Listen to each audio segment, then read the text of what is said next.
नमस्कार सर्व विद्यार्थी मित्रांना. जे विद्यार्थी माझ्या यूट्यूब चॅनलशी निगडीत आहेत त्या विद्यार्थ्यांना आणि माझ्या समोर हा जेव्हा व्हिडिओ बनवतोय, माझ्या समोर सुद्धा माझे विद्यार्थी आहेत की ज्यांना मी हा टॉपिक शिकवतोय. जेव्हा मी त्यांना हा टॉपिक घेत होतोय तर मलाही वाटलं की हा व्हिडिओ रेकॉर्ड केला पाहिजे, कारण तसा आजचा दिवस आहे मित्रांनो. आज पर्यावरण दिवस, एन्व्हायरमेंट डे, 5 जून. हा दिवस आपल्यासाठी इतका महत्वाचा आहे कारण एन्व्हायरमेंट म्हणजे पर्यावरण आणि मानव यांचं रिलेशन, यांचं नातं कसं असायला पाहिजे, पूर्वी कसं होतं आणि भविष्यात कसं असायला पाहिजे आणि वर्तमानात कसं आहे, या सर्वांचा आपल्याला चर्चा करून एक निष्कर्ष काढायचा.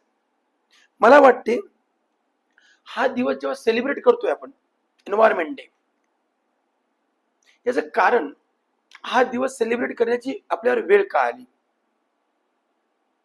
याला आपण खरंच जबाबदार आहोत का, आपण आपलं कर्तव्य योग्य पद्धतीने पाळलं का.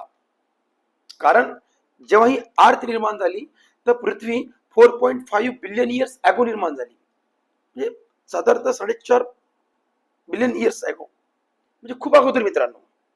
आणि तेव्हापासून पृथ्वी निर्माण झाल्यानंतर आपल्यामध्ये इव्हॉल्युशन होत गेलं आणि मानवामध्ये पण त्या पद्धतीने बदल होत गेले.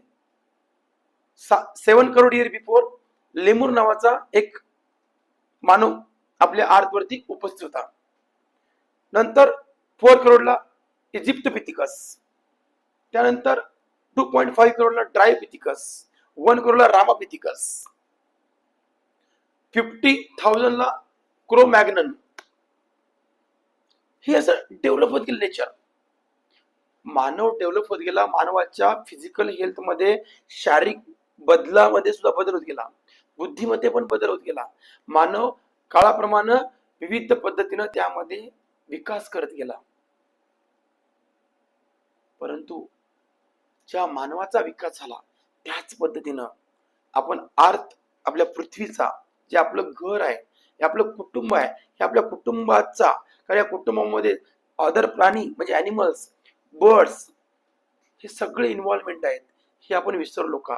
आणि तेव्हा आपल्याला असं वाटतं की आपण या पृथ्वीचे मालक आहोत आणि हे मानवाच्या मनामध्ये भ्रम झाला की आपण या पृथ्वीचे मालक आहोत. पण मित्रांनो, आपण या पृथ्वीचे रेंटेड आहोत, रेंटेड भाडेकरू आहोत आपण. आपलं आयुष्यच किती आहे? मॅक्झिमम 100 वर्ष. तेवढ्या आयुष्यासाठी आपण किती आपल्या हव्यासापोटी या पर्यावरणाचा ऱ्हास केला.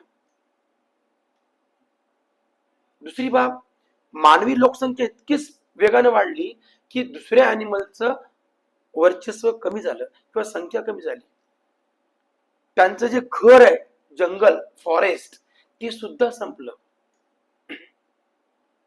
आणि जेव्हा हे संपत गेलं, आपली संख्या वाढली, तेव्हा असं कळलं मानवाला की एन्व्हायरमेंट शिवाय आपण जगू शकत नाही. कारण एन्व्हायरमेंटला संपवणं म्हणजे इनडायरेक्टली मानव लाईफ सुद्धा संपते. याचं कारण आपण इनडायरेक्टली या प्लांट वरती, या नेचर वरती अवलंबून आहोत. We need O2. आपल्याला ऑक्सिजनची गरज आहे. कोण देते ऑक्सिजन?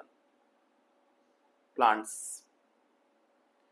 आपण जे रिलीज करतो CO2 आपल्या रोजच्या व्यवहारामधून, आपण रेस्पिरेशन मधून CO2 रिलीज करतो, पण आपण जे उद्योग, इंडस्ट्रियल एरिया चालवतो, आपल्या वेगवेगळे कामं चालतात, ही आपण जे लाईट तयार करतो थर्मल पॉवर प्लांट मधून, तिथून सुद्धा CO2 रिलीज करतो. आपण जे व्हेकल यूज करतो तिथून जे CO2 रिलीज करतो. म्हणजे आपण जे पोल्युटेंट कंटेन या नेचर मध्ये रिलीज करतो, त्या पोल्युटेंट कंटेनला ऍब्झॉर्ब करायचं काम, कंट्रोल करायचं काम कोण करतात? प्लांट करतात, फॉरेस्ट करते ना. म्हणजे फॉरेस्ट इंडियाला आपले कोण आहेत? मित्र आहेत, आपले सोबती आहेत. म्हणजे त्यांना जर वाचवलं तर आपण वाचतो. म्हणजे एक म्हण आहे ना, तुम्हाला लहानपणापासून शिकवलं गेलं, सेव्ह ट्री सेव्ह लाईफ. बरोबर आहे. म्हणजे तुम्ही झाडं वाचवा, जीवन वाचवा. का? याचं कारण मानवाला आपल्या धोक्याची जाणीव झालेली आहे. सर्व लोक तशी नाहीत, मान्य, ऍक्सेप्टेड. काही लोक या जगामध्ये खूप सुंदर आहेत, खूप चांगले काम करतात. त्यांनी पर्यावरणाच्या रक्षणासाठी अहोरात्र काम केलेलं आहे आणि पर्यावरण वाचवलेलं आहे. परंतु मित्रांनो, जवळपास मॅक्झिमम मानवी लोकसंख्येमुळं किंवा आपल्या अतिरिक्त लोकसंख्येमुळं पर्यावरणाचा इनडायरेक्टली ऱ्हास होत गेला. पेयांग जाधव मुलाई, जे आसामच्या जोरहाट जिल्ह्यामधला व्यक्ती, त्या व्यक्तीने, एका व्यक्तीने 1360 एकर मध्ये जंगल प्रस्थापित केलं, स्थापन केलं. हा व्यक्ती जगाला सोडून द्या, भारतातल्या इतर कोपऱ्यातल्या राज्यातल्या लोकांना सुद्धा माहिती नव्हता. हा व्यक्ती कधी माहिती झाला माहिती आहे? या व्यक्तीला 2016 मध्ये भारत सरकारने पद्मश्री पुरस्कार दिला. त्यावेळेस लक्षात आला की हा व्यक्ती कोण आहे, आणि त्यांना एक निक नेम दिलं. त्यांचं टोपण नाव काय? तर the forest man of India. एका व्यक्तीने बेटा 1360 एकर मध्ये जर फॉरेस्ट वाढवलं का? कारण तो जेव्हा लहान होता त्या ब्रह्मपुत्रा नदीला मोठ्या प्रमाणात महापूर आल्यानंतर तिथले बरेचसे साप डिस्ट्रॉय झाले होते आयलंडवरचे. तर त्या डोळ्यात पाणी आलं होतं. लहान लेकरू, त्याचं वय साधारणतः 12-13 वर्षाचं, पण मनामध्ये ठाणलं आणि तेव्हापासून त्याने झाडे लावायला सुरुवात केली. बा, ही घटना आहे 1971 ची. 71 पासून 2016, म्हणजे यामध्ये किती वर्ष गेली? ते 29 वर्ष. हे साधारणतः 16 वर्ष, म्हणजे राऊंड फिगर 20 वर्ष, म्हणजे साधारणतः 50 वर्ष गेली मित्रांनो. तो व्यक्ती माहितच नव्हता कोणाला, पण त्यांनी जंगल वाचवलं. 1360 एकर मध्ये फॉरेस्ट निर्माण केलं. आणि आज आपण सुज्ञ, विद्वान, बुद्धिमान लोक काय करतो? स्लोगन फक्त ठेवतो, सेव्ह ट्री सेव्ह लाईफ. आपण खरंच टोटली नाटक करतो, ड्रामा करतो. आणि लॉजिकल बघा, फॉरेस्ट मॅन ऑफ इंडिया जो जाधव व्यक्ती आहे मुलाई, त्या व्यक्तीचा 71 सुरू केली घटना. आणि योगायोगाने बघा, युनो म्हणजे युनायटेड नेशन युनोने काय केलं? 1972 मध्ये, 1972 मध्ये एक कॉन्फरन्स भरवली बेटा. कुठे? स्वीडनची कॅपिटल स्टॉकहोमला. आणि त्या कॉन्फरन्स मध्ये असा निर्णय झाला की एन्व्हायरमेंटला वाचवलं पाहिजे, एन्व्हायरमेंट प्रोटेक्ट केलं पाहिजे. आणि ती कॉन्फरन्स सुरू कधी झाली? तर 5 जून 1972 ला. संपली कधी? 16 जून 1972 ला. म्हणून हा 5 जून म्हणजे 5 जून आपण एन्व्हायरमेंट डे साजरा करतो. आणि एन्व्हायरमेंट डे साजरा तेव्हापासून करतोय. लक्षात घ्यायचं कारण का? कारण युरोपियन लोकांना, युनोलाही वाटलं की जगातलं जंगल, फॉरेस्ट कमी होत आहेत. कारण युनो कसं स्थापन झालं? युनोची स्थापना तर 1945 ची आहे ना. युनोची स्थापना 1945 आहे, 24 ऑक्टोबर 1945, दुसरं महायुद्ध संपल्यानंतर. मग त्यांच्याही लक्षात किती वर्ष झालं? ते 5 वर्ष आणि दुसरी 22 वर्ष, टोटल 27 वर्षानंतर त्यांनी तो निर्णय घेतला की हा डे सेलिब्रेट करावा, लोकांमध्ये जनजागृती करावी, जेणेकरून आपली अर्थ सेव्ह झाली पाहिजे. कारण क्लायमेट चेंज, एन्व्हायरमेंट बदलत होतो, ग्रीन हाऊस गॅसेस इन्क्रीज होत होते. मग यासाठी पर्यावरण संरक्षण करण्यासाठी, पर्यावरणाचं रक्षण करण्यासाठी आज एन्व्हायरमेंट डे आपण सेलिब्रेट करतो 5 जून. हा मी जेव्हा तुम्हाला शिकवतो ती डेट आहे 5 जून 2026. बघा, आपण बुद्धिमान समजतो स्वतःला, पण मला वाटते आपण बुद्धिमान आहोत की नाही हा प्रश्नचिन्हच आहे. कारण आपण सेल्फिश, स्वार्थासाठी बुद्धिमान आहोत. आपण हव्यास आहोत. आपलं नेचर कसं आहे? सगळं जमा करायचं, असं नेचर इतर राष्ट्राचं किंवा इतर प्राण्यांचं नाही. पक्षी असो, बर्ड्स काय डेली खातात, डेली उडतात. अदर अॅनिमल डेली जगतात, डेली परत उद्या त्याचं काम चालतं. पण मानव एक असा स्वार्थी अॅनिमल आपला पृथ्वीवरती त्याला आहे की तो आपलं जमा करण्याच्या नादामध्ये त्या पृथ्वीला डिस्ट्रॉय करायचं काम करतो बेटा. सर्रास सायन्स सांगते, अकॉर्डिंग टू बायोलॉजी, पृथ्वीच्या जेवढी लँड आहेत आपल्या अर्थवरती त्याच्या 33% 33% काय पाहिजे आपल्याला, फॉरेस्ट पाहिजे. पण ऍक्च्युली काही देशामध्ये जरूर आहे, म्हणजे इक्वेटर बेल्ट वरती जरूर आहे, परंतु please call don't, equator belt वरती नक्कीच आहे. इक्वेटर बेल्ट जे विषुववृत्त आहे 0 डिग्री लॅटिट्यूड, त्या बेल्ट वरती फॉरेस्ट नक्कीच आहे. 33% नाही, तिथे जास्त आहे, 60% आहे. पण अदर एरिया खास करून भारत, इंडियामध्ये फॉरेस्टचा रेशो किती राहिला, फक्त 20%. किती पाहिजे, 33%, 33% आहे किती, 20%. मग मला सांगा मित्रांनो, कसं आपलं ऍटमॉस्फिअर सेव्ह राहील, सुरक्षित राहील. आपण तर म्हणतो हायड्रोस्फिअर, लिथोस्फिअर, ऍटमॉस्फिअर इक्वल टू बायोस्फिअर. आपल्याला बायोस्फिअर, आपल्याला अबायोटिक कंटेंटची गरज आहे, आपल्याला बायोटिक कंटेंटची गरज आहे, दोन्हीची गरज आहे. पण आपल्याला जर हे सगळं सेव्ह ठेवायचं असेल तर एन्व्हायरमेंट ओके ठेवणं गरजेचं आहे. म्हणून प्रत्येकाने झाडं लावली पाहिजेत. ऍटलिस्ट एका कुटुंबामध्ये एक बाळ जन्मलं तर एक झाड जर लावलं तरी खूप छान. कारण एक ट्री त्याच्या लाईफ मध्ये जेवढे दिवस जगतो तेवढे दिवस तो आपल्याला एका व्यक्तीसाठी ऑक्सिजन लाईफ टाइमचं प्रोव्हाइड करू शकते. हे त्याची क्षमता आहे, कॅपॅसिटी आहे. म्हणून पर्यावरण रक्षण करणं ही काळाची गरज आहे. आपण जर अंधाधुंद ट्री कटिंग केलं आणि आपण स्वतःला बुद्धिमान समोर इंडस्ट्रियल एरिया वाढवला, लोकसंख्या कंट्रोल केली नाही आणि फॉरेस्ट लँडला कन्वर्ट केलं आपण आपल्या ऍग्रिकल्चर या अदर युजेससाठी, तर ती आपली सगळ्यात मोठी घोडचूक असेल आणि ती घोडचूक झालेली आहे. मित्रांनो लक्षात घ्या, जगामध्ये काय काय होते, कधी सुनामी येतोय, कधी दुष्काळ पडतोय. उन्हाळ्यामध्ये टेम्परेचर तर समरमध्ये काय चाललंय 45% डिग्रीच्या वर चाललंय. थंडीच्या काळामध्ये थंडी इतकी पडते की ज्या ऍटमॉस्फिअर मध्ये तेवढी थंडी पडायला नाही पाहिजे, -सेल्सिअस टेम्परेचर चाललंय. हे काय आहे, नको त्यावेळी पाऊस, नको त्यावेळेस थंडी, नको त्यावेळेस सगळ्या गोष्टी घडतायत. याच कारण ग्लोबल वॉर्मिंग, क्लायमेट चेंज, वातावरण बदललं. लवकर सावध होणं गरजेचं आहे, अन्यथा पृथ्वीचा अंत लवकरच जवळ येत आहे. पृथ्वीचाच नाही, सोबत आपलाही आहे. आपण कितीही सॅटेलाइट पाठवले, मूनवर जा, इतर सॅटेलाइट जा, किती आपण डेव्हलप झालो, पण आपण अर्थला जर सेव्ह केलं नाही तर आपली लाईफ सेव्ह नाही मित्रांनो. म्हणून एन्व्हायरमेंट डे साजरा करणं गरजेचं आहे, सेलिब्रेट करणं गरजेचं आहे.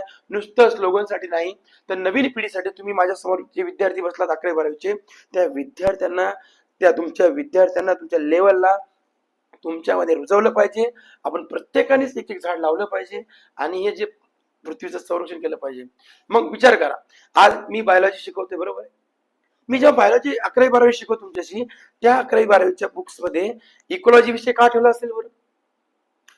युपीएससी एक्झामला इकोलॉजीवर प्रश्न काय येतात, एमपीएससी राज्यसेवेला इकोलॉजीवर प्रश्न काय येतात पर्यावरणावरती?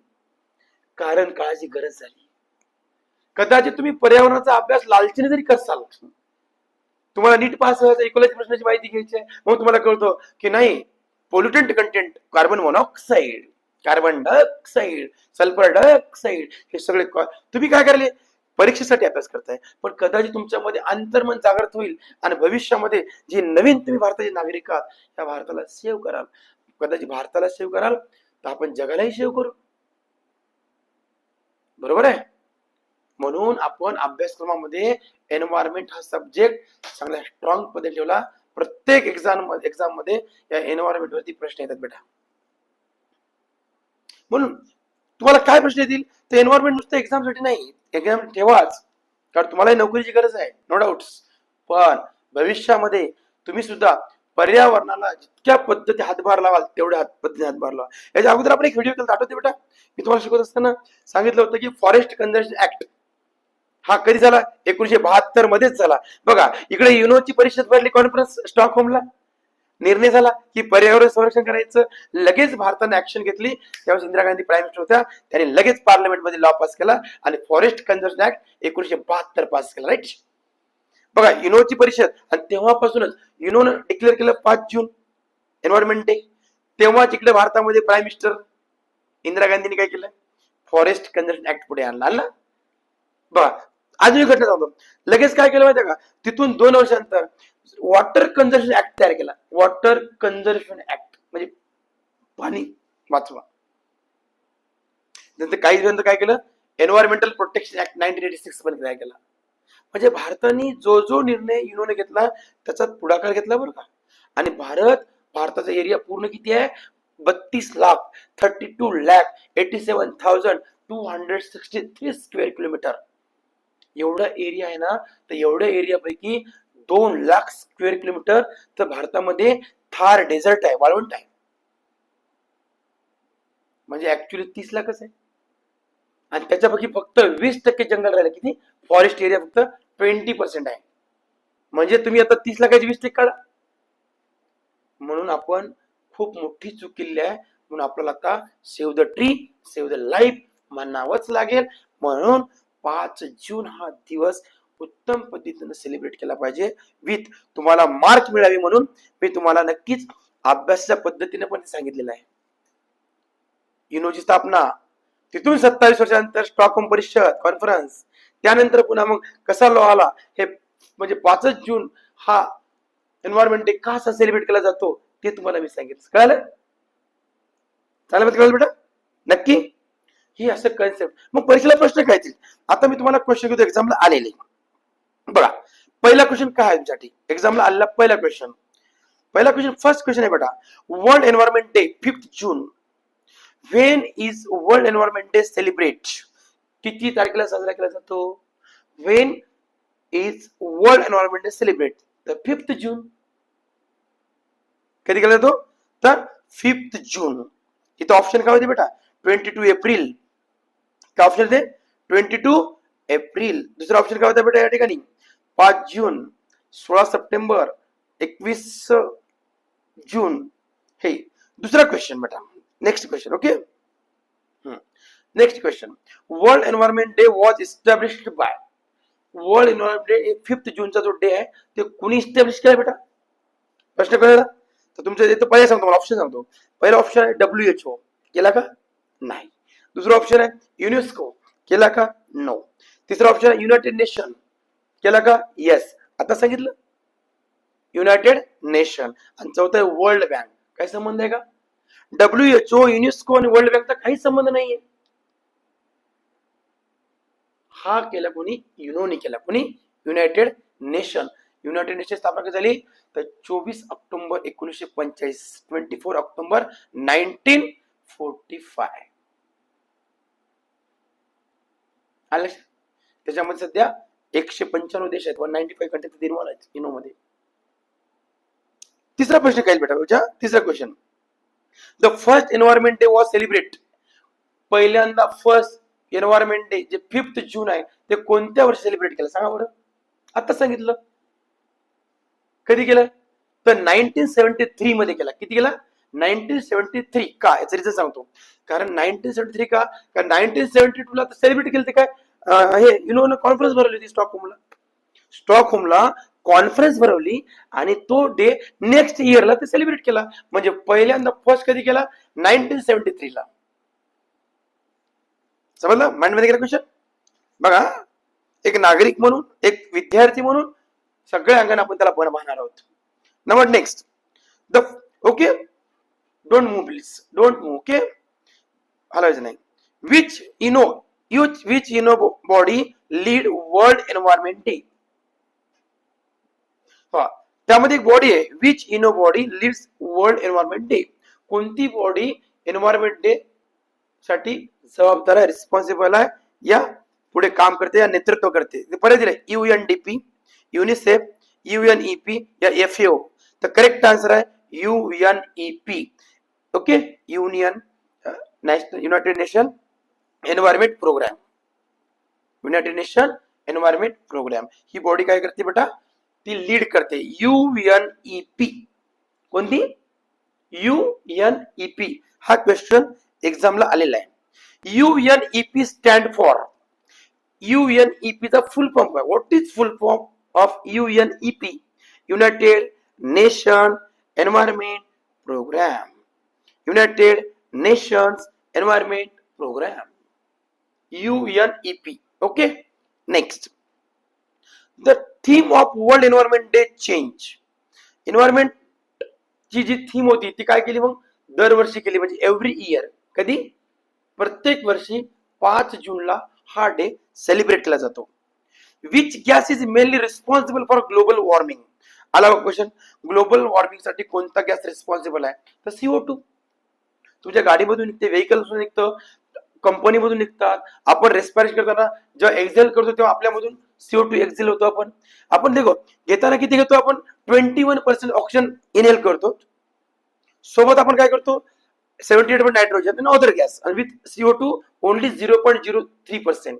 पण रिलीज करताना आपण काय करतो, 4.5% कार्बन डायऑक्साईड रिलीज करतो. 4.5%, म्हणजे घेताना 0.03% आणि रिलीज करताना किती, 4.5% आहे ना. म्हणजे आपण काय करतो, एक्स्ट्रा करतो आपला विचार केला तर. बाकी सोडूनच द्यावं तुम्ही जगाचं, कंपन्या, इंडस्ट्रियल एरिया, कुठलं हे सगळ्या गोष्टी बाकीच्या होतात. पण आपण किती हानिकारक आहोत, म्हणजे ग्लोबल वॉर्मिंगला पुढाकार करतो. ठीक आहे, हे क्वेश्चन सुद्धा एक्झामला लक्षात ठेवा. ग्लोबल वॉर्मिंगचे which gas is mainly responsible for global warming, तर CO2. इथं ऑप्शन काय होतं, oxygen, nitrogen, carbon dioxide, helium. Oxygen आहे का, नो. नायट्रोजन आहे का, नो. हेलियम आहे का, नाही. करेक्ट आन्सर काय, CO2. The process by which plant make food is. आता प्लांटचा उल्लेख केला. The process by which plants make food is. Food कोण बनवते आपल्यासाठी, प्लांट बनवते ना. त्या प्रोसेसला काय म्हणतो आपण, फोटोसिंथेसिस. आता फोटोसिंथेसिस साठी CO2 ऍब्झॉर्ब करावं लागते बेटा त्या प्लांटला. Plant absorb CO2 by stomata, है ना. स्टोमाटा मध्ये ऍब्झॉर्ब करतात. याचा अर्थ CO2 त्यांना पाहिजे, प्लांट पाहिजेत, ते फूड तयार करतात, ते फूड आपल्याला मिळते. याचा अर्थ आपल्यासाठी प्लांट किती महत्वाचे आहेत. म्हणजे तुम्ही एक झाड लावलं म्हणजे पृथ्वीवरती उपकार करत नाहीये, तुम्ही अर्थवरती उपकार करत नाहीये, तुम्ही स्वतःसाठी करताय. कशासाठी करताय, स्वतःसाठी करताय. पण याची जाणीव मित्रांनो, विद्यार्थी मित्रांनो, लोकांना नाही हो. आणि खरंच आपण बुद्धिमान असताना सुद्धा बुद्धिशून्य झालो. आणि चांगले तज्ञ लोक भाषण ठोकतात दन जबरदस्त, पण ग्राउंडला वर्क करत नाहीत बेटा ते. म्हणून आपण फॉरेस्ट डिपार्टमेंट मध्ये करप्शन आहे मोठ्या प्रमाणात. निधी काढला जातो, कोणी झाडं लावत नाहीत. पुढे जात शेवटी मी तुम्हाला योजना सांगतो, काळजी करू नका. आपल्या महाराष्ट्रात कुठल्या कुठल्या योजना साजऱ्या केल्या आणि त्याची काय वाट लागली, कोणी ग्राउंडला ती योजना लागू केलेली नाही. प्रत्येक 5 जून येते एक योजना डिक्लेअर होते, ती तशीच पुढे जाते, कोणी ग्राउंडला काम करत नाही. The process by which, the lungs of the earth are. खूप छान क्वेश्चन आहे. The lungs of the earth are ocean, desert, forest, mountain. Correct answer forest. The lungs of the earth, अर्थचं लंग्स कोणतं आहे, फॉरेस्ट. आपलं lungs कुठलं आहे, इथं बसलेलं आपलं. आपण ब्रिथिंग करतो, कुठचा श्वास आपला इथं जातो. मग अर्थ लंग फॉरेस्ट काय, कारण CO2 ऍब्झॉर्ब करतो. CO2 ऍब्झॉर्ब झाले की अर्थ सेव. अर्थ सेव म्हणजे वी आर सेव, आपणही सेव, आणि सगळ्यांचीच लाईफ सेव, म्हणजे सगळ्याच प्राण्यांची life save. Which of this is a renewable sources, तर coal, petroleum, solar energy, natural gas, solar energy. तर सोलर एनर्जी आहे, ओके, मान्य आहे. पण रिन्युएबल सोर्स आहे, याचं काही रिलेटेड याच्याशी नाही क्वेश्चन. ओके ओके, हा बा. आता जेव्हा आपण एन्व्हायरमेंट साजरा करतो ना, याचे लोगो आहे the 3R of waste management. 3R. First R reduce, second R reuse, fourth R recycle. म्हणजे आपण जे प्लास्टिक युज करतो ना, प्लास्टिक जाळलं नाही पाहिजे. रिसायकल म्हणजे रियूज करा. तुम्ही काय करा, रियूज करा. ते आपण ते प्लास्टिकच्या बॅग असतो, कॅरी बॅग आणतो, तर ते कॅरी बॅग आपला अलाऊ नाही. आपण काय करतो, यूज करतो आणि नंतर यूज अँड थ्रो फेकून देतो. त्या कुठेतरी अडकतात आणि त्याचा लाईफ स्पॅन किती आहे, 1000 इयर्स आहे. ते लगेच डिके होतात का? त्याचं किती लाईफ स्पॅन, 1000 इयर्सच्या वर आहे. मग एवढं त्याचं प्लास्टिकच्या बॅगा एक एक हजार वर्ष ते डिस्ट्रॉय होत नाही, अशा आपण कुठेही फेकून देतो किंवा त्याला जाळून टाकतो. जाळा तर दूर निघतो, CO2 रिलीज होते, ते ऍटमॉस्फिअरला खराब करते आणि टाकलं सॉइलला खराब करते. मग एन्व्हायरमेंटचं आपलं प्रोटेक्शन करावं लागत नाही 100%. म्हणजे 1986 चा लॉ आपल्याला पाळावा लागत नाही 100%. नाही पाळलं तर national green tribunal, environment court, punishment होती जर केस झाली तर. पण भारत सरकारने खूप पुढाकार घेतला. भारत सरकारचं कौतुक करावं लागेल. जेव्हा जेव्हा कुठलंही सरकार आलं त्या प्रत्येक सरकारने एन्व्हायरमेंटचा पुढाकार घेतला, पण आपण सर्वसामान्य लोक त्याला फॉलो करत नाही. भारतीय राज्यघटनेमध्ये आर्टिकल 51C म्हणजे 51C related to environment related, पर्यावरणाशी संबंधित आहे. म्हणजे त्यावेळेला ते directive principle doctor Babasaheb Ambedkar तेव्हा टाकलं होतं 1947 ला राज्यघटना लिहित असताना, त्याच्या अगोदर, की डिरेक्टिव्ह प्रिन्सिपल टाकलं, पण ते कोणी फॉलो केलं नाही बेटा. केलं का? नाही. पण त्याची गरज नंतर भासली, मग लॉ बनले, मग कोर्ट बनलं, आणि तरी पण आज बिनधास्तपणे लॉ मोडताना आपण दिसतो. फक्त आपलं आठवण किती होते, 5 जूनलाच एन्व्हायरमेंट डे. मग सेलिब्रिटी येणार, दिखावा करणार, पण ग्राउंडला कोणी वर्क करणार नाही. फार मोजकी लोक जे खरंच पर्यावरणाचं संरक्षण करतात. त्यामध्ये कोण, आपले जाधव मोलाई, प्रियंक जाधव मोलाई, हे जे बोलतो ते मी पण तुमच्यामध्ये इन्क्लूड आहे बरं का.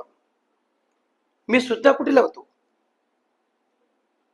पण आपण सगळ्यांनी मिळून हे प्रयत्न करायला पाहिजे, तरच ती सक्सेस आहे. Which is the biodegradable waste.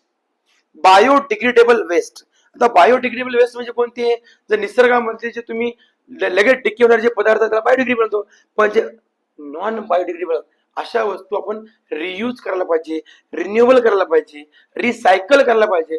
म्हणजे 3RD सूत्र फॉर्म्युला यूज करायला पाहिजे. हे तुमच्या अभ्यासक्रमामध्ये दिलेलं आहे. प्रश्न आला एक्झामला. डिफॉरेस्टेशन मीन्स, डिफॉरेस्टेशन मीन्स जंगल तोड. बिनधास्त कटिंग करायचं, हाऊस बांधायचं, कट, आणि सगळे घर आज कुठले, चांगल्या जमिनीवरती आपण. आणि का नाही, विचार करा ना, एवढी पॉप्युलेशन कुठे बसवता. म्हणजे पहिला समस्या काय किंवा प्रथम अडचण काय आपली, की लोकसंख्या कंट्रोल. लोकसंख्या कंट्रोल केली तर ऑटोमॅटिक हळूहळू एन्व्हायरमेंट कंट्रोल होते. अन्यथा लोकांना जागा नाही मिळाली तर लोक जंगल लावणारच नाहीत, आणि आपल्याला भविष्यात असंख्य प्रश्नांना सामोरे जावं लागेल. Which greenhouse gas is produce in large amount of livestock. तर लक्षात घ्या, मिथेन नावाचा जो आहे ना गॅस आहे, मिथेन. मिथेन कुठे येते, जर कुठं समजा एक गटार आहे, त्या गटारामधून मिथेन गॅस निघते. आपल्या टॉयलेटच्या बाजूला आपण एक पाईप काढतो बा, त्या पाईप मधून CH4 बाहेर निघतो. मिथेन गॅस कुठे, जिथं कुजलेले पदार्थ असतात ना, कचरा वगैरे, तिथं तो मिथेन प्रोड्यूस होतो. मिथेन सुद्धा बरं का ग्रीन हाऊस गॅस साठी जबाबदार, रिस्पॉन्सिबल आहे. ठीक आहे. Which ecosystem has a highest biodiversity. तर सगळ्यात क्वेश्चन आलाच पुढे प्रश्न, which ecosystem has the highest biodiversity. तर tropical rain forest. Tropical rain forest means second world मध्ये कोण बेटा, तर इक्वेटर बेल्ट. कोणता, इक्वेटर बेल्ट. नॉर्थ पोल साइडला 5 डिग्री लॅटिट्यूड आणि साऊथ पोल साइडला 5 degree latitude, that is equator belt, tropical. त्या ठिकाणी पाऊस सर्वात जास्त पडतो, तिथं ट्रीज एवढे मोठमोठे आहेत, तिथं ऑक्सिजन जास्त आहे, अॅनिमल जास्त आहे, सगळं ते त्या ठिकाणी जास्त आहे. आणि तेवढाच बेल्ट पूर्ण अर्थ साठी 70%, 70% बेटा, 70% ऑक्सिजन रिलीज करतो. लक्षात घ्या. लक्षात, हे सगळे क्वेश्चन ना तुम्हाला लक्षात ठेवणं गरजेचं आहे. आणखीन इकडे सांगतो, विच इज नोन ॲज अर्थ डे. अर्थ डे कधी सेलिब्रेट करतात, 22 एप्रिल. बघा, अर्थ डे साजरा करता आपण 22 एप्रिलला. म्हणजे अर्थ डे लोक काय, सेव्ह द अर्थ आणि सेव्ह लाईफ. 5 जून सेव्ह ट्री, सेव्ह लाईफ. जर अर्थ वाचवायचे असेल तर प्लांट लावा, बरोबर आहे. 22 एप्रिल आणि बरोबर, तर ओके. हा, 22 एप्रिल आणि 22 एप्रिल, 22 एप्रिल आणि 5 जून, या दोघांचं कॉम्बिनेशन कळलं का तुम्हाला, कळलं. लक्षात ठेवा, आपण व्हिडिओ याच्यासाठी करत नाही, तुमच्यासाठी सांगते बघा. ओके, 22 एप्रिल काय अर्थ डे आणि 5 जून एन्व्हायरमेंट डे. आहे की रिलेशन दोघांचं? आहे ना. तरच ते शक्य आहे. अर्थला वाचवायचं तर बेटा एन्व्हायरमेंट वाचवा लागेल. एन्व्हायरमेंट वाचलं तरच अर्थ म्हणजे 22 एप्रिल सुद्धा तुम्हाला सेलिब्रेट करायचा आहे आणि आपल्या देशाला वाचवायचं आहे, जगाला परिणामी वाचवायचं आहे, आपल्या कुटुंबाला वाचवायचं आहे, आपल्या मित्रांना वाचवायचं आहे, आपल्या घरच्यांना वाचवायचं आहे, सगळ्यांना वाचवायचं असेल तर आपल्याला या एन्व्हायरमेंटला सेव्ह करावंच लागेल. The Chipko movement was related to, Chipko movement खूप फेमस आहे, फॉरेस्ट कन्झर्वेशन. बिष्णोई समाजाने राजस्थानमध्ये केलं होतं माहिती का? तिथल्या महिलांनी केलं होते आंदोलन झाडं वाचवण्यासाठी केलं होतं ना. मग किती भयानक प्रकरण आहे. म्हणजे एका महिलांनी केलं, ते पण तेव्हाच प्रकरण आहे, 1970-72च्या आसपासची घटना आहे. The Chipko movement started in which state, कोणत्या राज्यामध्ये? ऑब्विसली उत्तराखंड, आहे की नाही. त्यानंतर आणखी नाही, which of the following causes air pollution. Air pollution कोणतं आहे? Vehicle emission. व्हेकल मधून गॅस निघतो ना बाहेर, ते काय? Air pollution. Which energy source does not cause air pollution during operation. म्हणजे सगळ्यात coal, diesel, solar, petrol. Solar मधून फक्त एअर पोल्युशन होत नाही, बाकी सगळ्यात होते बेटा. Coal, solar, sorry diesel, petrol, क्रूडमध्ये होते ना. CO2 निघतो, कार्बन मोनॉक्साईड, सल्फर डायऑक्साईड, सगळे गॅसेस निघतात ना. मला पाठीमागे सांगितलं, coal there are 4 types, anthracite, bituminous, lignites, peats. त्याच्यामध्ये कार्बन आहे, ते जाळलं की लगेच आपलं हिट मिळतं. हे थर्मल पॉवर प्लांट तयार केलं, thermal power plant of Parli. Parli कशावर आहे? कोळशावर चालते ना बेटा. अशा भारतामध्ये किती थर्मल पॉवर प्लांट आहेत. आणि आपल्या महाराष्ट्रामध्ये चंद्रपूर जिल्हा जो आहे, जे कशासाठी आहे, त्याला म्हणतात ब्लॅक डायमंड सिटी म्हणतात. वणी एक तालुका आहे, त्या ठिकाणी ब्लॅक डायमंड सिटी, कोळसा काढला जातो त्या जिल्ह्यातून. बरोबर आहे. तर त्या कोळशावर एनर्जी तयार होती महाराष्ट्रातली. बरेचसे प्रोजेक्ट हळूहळू ते बंद होणार आहे, करावंच लागेल. जर तुम्ही कोळशावरून केलं, दूर केलं नाही, हे पेट्रोल डिझेल जर बंद केलं नाही, तर एक दिवस अर्थला कोणीही वाचू शकणार नाही. किती झाडं लावा तुम्ही, कारण CO2 तुफान ऍटमॉस्फिअर मध्ये ग्रो होत आहे दिवसेंदिवस. म्हणून आपल्याला हे थर्मल पॉवर प्लांट बंद करावे लागतील. सोबत आपल्याला हे व्हेकल्स, गाड्या जे आपण पेट्रोल यूज करतो ते बंद करावे लागतील, इलेक्ट्रिकल यावं लागेल. आणि इलेक्ट्रिकल पेट्रोल, आजचे पेट्रोल त्या ठिकाणी आपल्याला सोलर पॅनल बसवावं लागेल. म्हणजे सोलर पॅनलचे चार्जिंग त्यानंच इलेक्ट्रिकल गाड्या चार्जिंग होतील आणि तिथूनच पुन्हा ते गाड्या चालतील. म्हणजे एकदम क्लीन अर्थ होईल ना, 100%. हे लक्षात ठेवायचं. आणि आणखीन एक, जर तुमचे हे वाढल्या, म्हणजे प्लांटची संख्या कमी झाल्यामुळे किंवा एन्व्हायरमेंट खराब झाल्यामुळे काय होऊ शकतं माहिती आहे का? एन्व्हायरमेंट मुळे ओझोन लेअर कमी होतं, माहिती आहे? O3 ओझोन लेअर डिप्लेशन होतं ना बेटा. तो कशामध्ये? ट्रोपोस्फिअर, स्ट्रेटोस्फिअर शिकवलं ना, मेझोस्फिअर शिकवलं ना, ते थर्मोस्फिअर. ते स्ट्रेटोस्फिअर मध्ये 20 किलोमीटर इथून आपल्या अर्थच्या वर जे ओझोन लेअर त्याला ते अल्ट्राव्हायोलेट आपल्या अर्थवर देत नाही, माहिती का?